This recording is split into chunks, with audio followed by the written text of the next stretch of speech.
Quand on vous demande concernant l'atome de potassium, sa formule c'est K, et juste K, un atome neutre. Son contenu en protons, il faut aller voir dans la case en haut à gauche le nombre atomique, pour le Z en fait. Le nombre de protons est donc de 19, car le numéro atomique est de 19. 19 protons. Alors l'atome est neutre, il a donc 19 électrons, car il est neutre, on pourrait justifier, mais ce n'est pas demandé ici. Pour connaître son nombre de neutrons, il faut prendre dans le tableau la case en dessous. Et donc pour le potassium, c'est 39,10, on arrondit à 39. Donc 39, c'est le A, la masse atomique relative arrondie, donc le nombre de masses, moins 10, moins 19 le Z, et donc on se retrouve avec 20 neutrons. Alors l'atome de potassium, on vous demande sa configuration de Lewis, il faut regarder au sommet de la colonne et on voit qu'il y a un point, et quand on a un point, on n'est pas en octet, on n'a qu'un seul électron sur la dernière couche.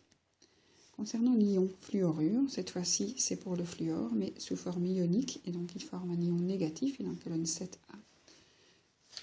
On peut tout de suite mettre sa configuration de Lewis, donc il a 3 barres et un point au départ, avec l'électron en plus il aura le 8e, et donc il sera en octet. Pour connaître son nombre de protons, on regarde en haut à gauche de la case, et on voit que c'est 9, son nombre atomique, son nombre de protons. Il a un électron en plus, puisqu'il a une charge négative. Il n'est pas neutre. Et pour trouver son nombre de neutrons, il faut faire le nombre de masses atomiques, la masse atomique relative arrondie, moins le nombre atomique, et donc on fait 19 moins 9, ça nous fait 10 neutrons.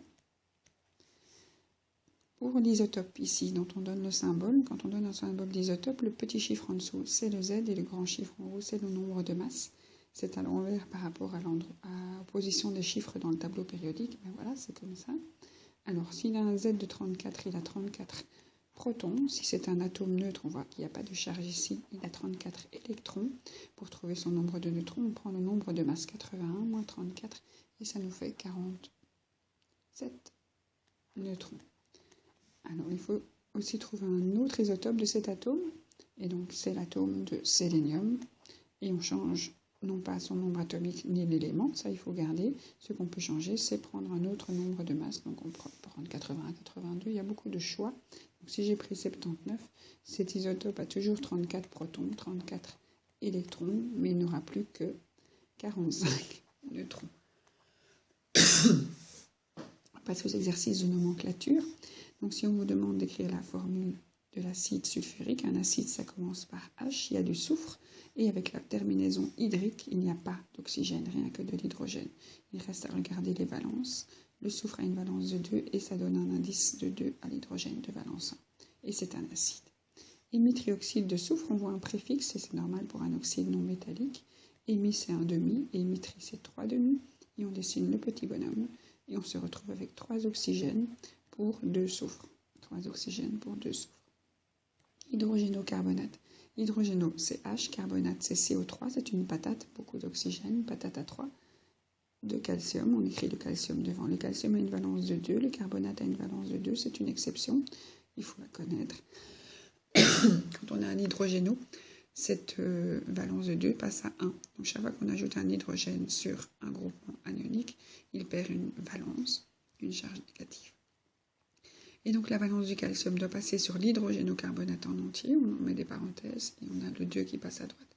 C'est un sel, dès qu'il y a un métal et un non-métal, c'est un sel, ici un sel quaternaire. Celui-ci est un oxyde non métallique. Alors, bromate d'aluminium, on commence par aluminium. Pour trouver le bromate, c'est du brome avec de l'oxygène sous forme de patate, les patates à 3. Il a la même valence que l'atome porteur, le brome, et donc le brome a une valence de 1, le bromate a une valence de 1, l'aluminium valence de 3, et ça va en indice sur le bromate.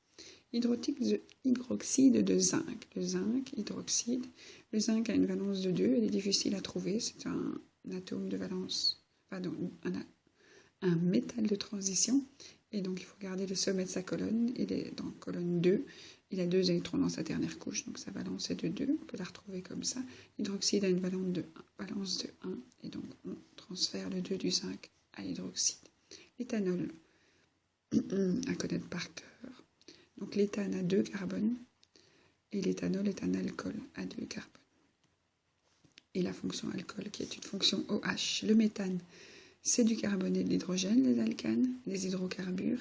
Et méthane, c'est un seul carbone, la valence du carbone est de 4, donc il faut 4 hydrogènes. Dichromate, on met 2 chromes, une patate. Alors quand ils sont 2, il leur faut 7 pour les contenter, 3 et 4 si vous voulez. Le sodium, Na, valence 1. Le dichromate, il faut connaître sa valence par cœur, comme pour le chromate, c'est une valence de 2 et ça donne le 2 au sodium. Oxyde d'aluminium, l'aluminium a une valence de 3 et l'oxyde gène a une valence de 2 et donc on met le 2 à l'aluminium, le 3 à l'oxygène. Tétrabromure de carbone, on a un préfixe tétra qui veut dire 4 pour 1. On prend le plus électronégatif, c'est le brome par rapport au carbone. Il y a donc 4 bromes pour un carbone et on écrit, on commence toujours par la fin. Alors, métal, non-métal, celui-ci est un sel. Hydroxyde, c'est une base hydroxylée. Yops. Alors, ceci, dès qu'il y a du carbone et des hydrogènes, c'est un composé organique. Celui-ci organique aussi, carbone-hydrogène. Métal, non-métal, c'est un sel. Métal et oxygène, c'est un oxyde. Et 2 non-métaux, c'est assimilé aux oxydes, oxyde ou XX.